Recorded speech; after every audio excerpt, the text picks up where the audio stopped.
All right, I'm back. We're getting close to the end of the year, and I'm starting to think we're not going to even finish this job. But no, I'm going to get this saw probably done, and it'll be running by the end of this video, I'm sure. All right, one thing I like to do, or at least recommend,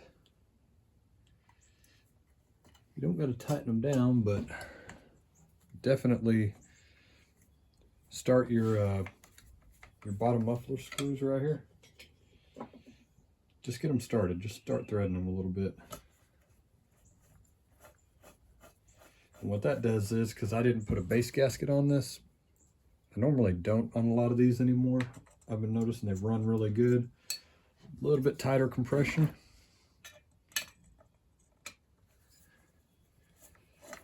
So just to help yourself out, there we go. Have those screws already in, and that tends to help line your holes up a little bit better. So there's a little bit of movement between the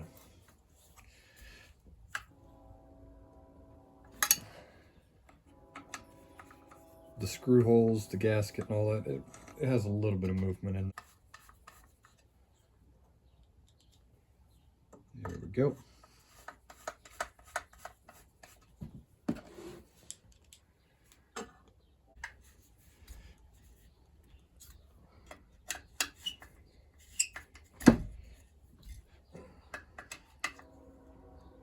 There we go. All right, so we've got the muffler on there now.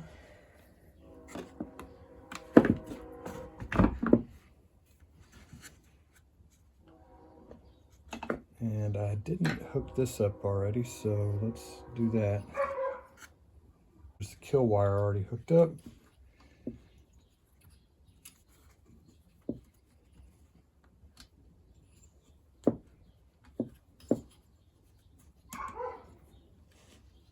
I may need to go here in a second and let her in. I think she's throwing a fit because she wants inside. All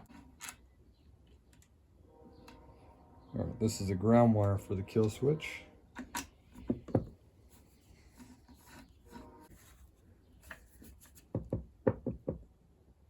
There we go. And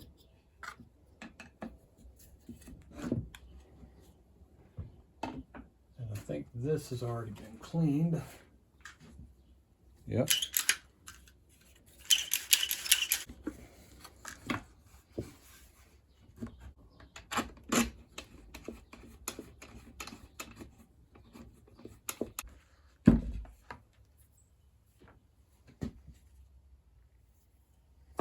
All right.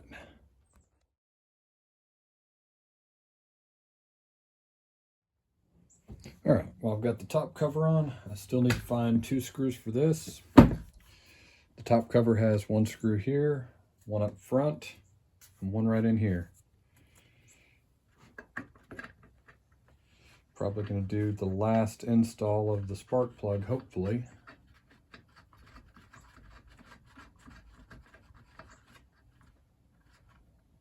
Trying to remember, I thought I had a carb kit for an MS660, and I'm not really finding it yet. There we go. Okay, I got a couple of those. All right, this right here goes inside of your intake boot, keeps it from collapsing in on itself. This ring right here goes around the outside and keeps the carburetor from smashing down and deforming your intake. So basically just line that up. You saw there were a couple little dimples where your carb bolts go. You shouldn't need to actually bear down on it to get it in there. It should just be a matter of pressing it in.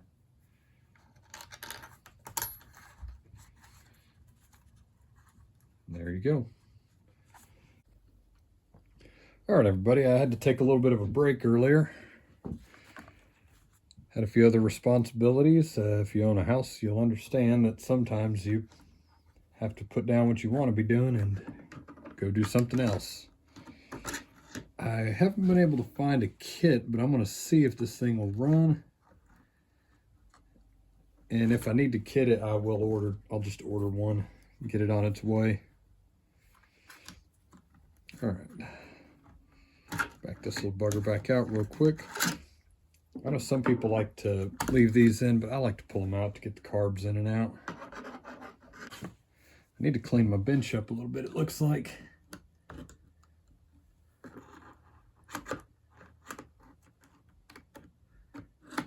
Here we go. The carburetor is on. I'm going to order a couple of kits regardless, and we'll see if I need to put one in this. The saw doesn't look like it was in horrible shape. It was a little bit on the dirty side for me, but well, what can you do?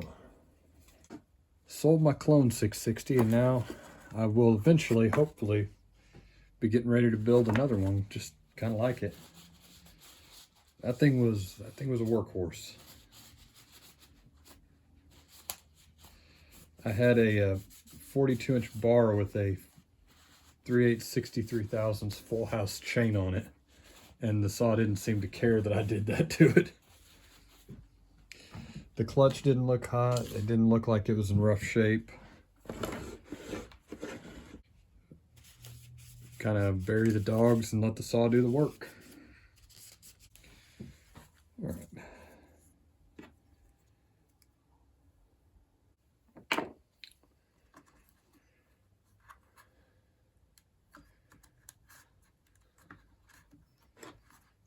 There we go.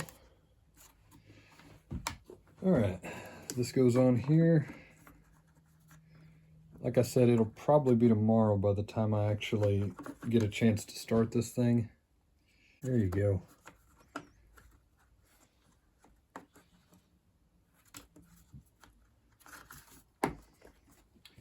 All right, you don't really need to mac down on that, just snug it up. All right, this is the filter that had come with it. I don't know what condition it is in, but clearly not good. Thing out tomorrow, I'll see if it's any good, but I'm inclined, I'm just going to put a new filter on it. All right.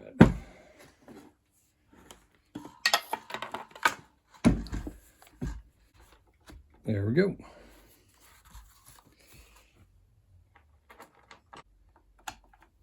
Just snug that little bugger up. All right.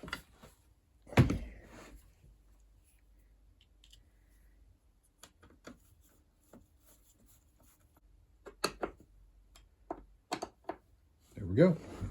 We now have a pretty much complete, depending on whether or not I have to tear it down and do a carb kit,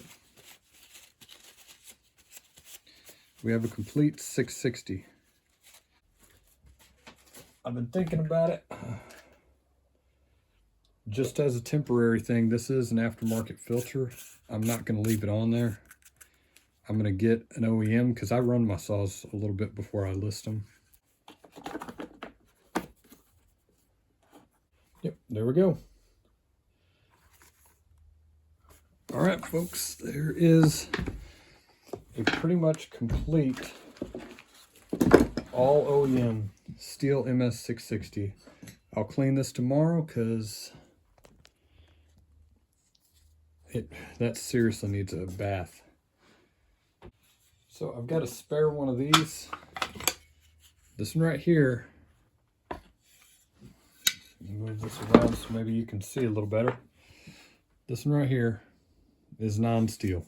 It doesn't say steel anywhere on here. This one right here, same exact part, says steel on it. I'm going to send this one with it, so I'm going to pull the bumper spikes out. There we go. All right, so I'm not going to yank the bumper spikes off. That one is a genuine one. This one right here doesn't say anything on it. I'll dig through my stuff later and see if I have one, but I have a sneaking suspicion that that is a non-genuine outer dog right there. That's a steel bar nut right there.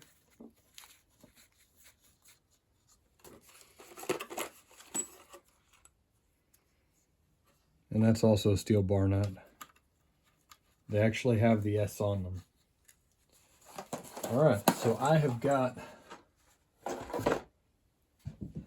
this pretty much entirely put together. I think I'm happy with it so far. All right, I will see you probably tomorrow, and hopefully I'll have this thing idling for you. Have a good one.